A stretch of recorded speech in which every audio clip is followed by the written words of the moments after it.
Assalamualaikum warahmatullahi wabarakatuh. Bismillahirrahmanirrahim. Alhamdulillahi rabbil alamin. Salatan wa salaman ala habibina wa syafi'ina wa zuhrina wa mustafa wa maulana Muhammadin sallallahu alaihi wasallam alladhi qad hamalan nas minaz zulumat ilan nur. Alhamdulillah, segala puji hanya bagi Allah yang telah memberikan kita berbagai macam nikmat, di antaranya nikmat ihsan, nikmat Islam dan nikmat iman, sehingga kita dapat bermuajahah di tempat ini. Kedua kalinya tak lupa pula kita haturkan salawat bertangkaian salam buat junjungan alam Nabi besar kita, yakni Nabi Muhammad sallallahu alaihi wasallam, seraya mengucapkan Allahumma salli ala sayyidina Muhammad wa ala ali sayyidina Muhammad. Habis gelap, terbitlah terang. Kata-kata bijak yang tidak bisa dipisahkan dari sosok wanita pejuang Nusantara, Raden Ajeng Kartini. Sosok wanita yang berjuang untuk kemerdekaan Indonesia, yang berjuang untuk kemerdekaan wanita, yang membela hak-hak wanita, yang membela status sosial wanita. Raden Ajeng Kartini, sosok wanita kelahiran Jepara 21 April 1879, merupakan sosok wanita yang tangguh. Tatkala pemikiran-pemikiran yang timbul menyatakan wanita hanya untuk direndahkan, wanita hanya untuk dimanfaatkan bak daun pisang, dijunjung tinggi tatkala hujannya reda, ia dibuang ke tengah jalan dan diinjak oleh orang. Timbul pemikiran mengatakan bahwa wanita hanya untuk pemuas nafsu belaka. Tetapi pemikiran-pemikiran tersebut runtuh, dilawan sungguh-sungguh oleh Raden Ajeng Kartini. Namun perjuangan tersebut tidak lepas dari memegang pedoman pada Al-Quran.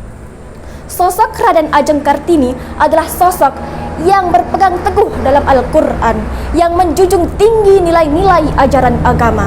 Dia adalah sosok wanita yang belajar Al-Quran, belajar tafsir Al-Quran.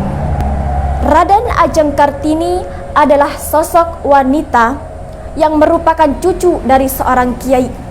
Kiai namanya Kiai Madirono. Kiai Madirono punya istri namanya Ibu Aminah, punya anak namanya Ngasiroh. Ngasiroh nikah dengan seorang bupati, lahirlah Raden Ajeng Kartini. Sosok Raden Ajeng Kartini sosok yang membela hak-haknya wanita, tetapi pembelaannya tersebut, tindakannya tersebut tidak lepas dari Al-Quran.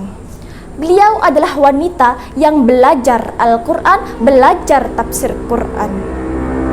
Siapa gurunya? Gurunya adalah Kiai Soleh Darat Semarang. Beliau belajar Al-Quran dari Kiai Soleh Darat Semarang. Tatkala sedang pengajian, Raden Ajeng Kartini belajar pada Kiai Soleh Darat tentang tafsir Al-Quran dengan bahasa Jawa. Sempat ada dialog antara Kiai Soleh dengan Raden Ajeng Kartini. Apa kata Raden Ajeng Kartini tatkala itu? Kiai, tadi saya belajar tafsir Quran dari Kiai dalam bahasa Jawa. Hati saya tenang, wahai Kiai. Tolong tafsirkan Al-Quran semuanya ke dalam bahasa Jawa, Kiai, supaya saya ada pegangan, supaya teman-teman saya, putri-putri Jawa, ada pegangan. Kenapa Raden Ajeng Kartini tidak mengatakan putri-putri Indonesia? Karena pada zaman itu nama Indonesia belum terlahir, yang ada nama Nusantara. Kalimantan tidak ada, yang ada Borneo. Jadi Raden Ajeng Kartini mengusulkan kepada Kiai Soleh untuk menafsirkan Al-Quran. Kemudian apa kata Kiai Soleh? Duhai anakku Kartini, menafsirkan Al-Quran itu tidak mudah. Harus disertai dengan ilmu-ilmu dasar. Harus ada ilmu yang menjadi bekal. Menafsirkan Al-Quran itu tidak sembarangan. Harus ada ilmu badi', harus ada ilmu nahwu sharaf, dan masih banyak lagi. Harus ada asbabun nuzul, harus ada nasikh wal mansukh. Kemudian apa kata Raden Ajeng Kartini? Menafsirkan Al-Quran. Saya yakin Kiai bisa menafsirkan Al-Quran. Saya yakin semua ilmu sudah ada pada Kiai. Kemudian apa kata Kiai Soleh?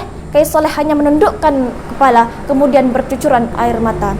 Waktu itu Raden Ajeng Kartini masih berusia kurang lebih 13 tahun. Kok ada anak kecil berpikiran mengusulkan untuk menafsirkan Al-Quran? Kemudian apa kata Kiai Soleh? Kiai Soleh berkata, anakku Kartini, doakan saja supaya aku bisa menafsirkan Al-Quran ke dalam bahasa Jawa. Kemudian dimulailah penafsiran Al-Quran ke dalam bahasa Jawa. Baru 13 juz diterbitkan pertama kali di Singapura. Itu adalah karya Kiai Soleh usul Raden Ajeng Kartini berjudul Faidur Rahman fi Tafsiri Ayatil Quran, karya Kiai Soleh usul Raden Ajeng Kartini. Dan Letbang Kementerian Agama mengatakan bahwa tafsir Al-Quran berjudul Faidur Rahman fi Tafsiri Ayatil Quran merupakan tafsir Al-Quran pertama yang ada di Asia Tenggara. Faidur Rahman fi Tafsiri Ayatil Quran karya Kiai Soleh usul Raden Ajeng Kartini adalah tafsir Quran pertama di Asia Tenggara. Namun sayang, sejarah Raden Ajeng Kartini belajar Al-Quran hampir terkubur, tidak diketahui banyak orang. Oleh sebab itu, mari kita sebagai penerus Raden Ajeng Kartini, kita mengambil tindakan yang berpedoman teguh pada Al-Quran, menjadikan Al-Quran sebagai pedoman kita di dalam mengambil tindakan, dan tidak lupa pada kodrat kita sebagai seorang wanita. Yumkin hadza faqat minni, unzur maqala wala tanzur man qala. Wassalamualaikum warahmatullahi wabarakatuh.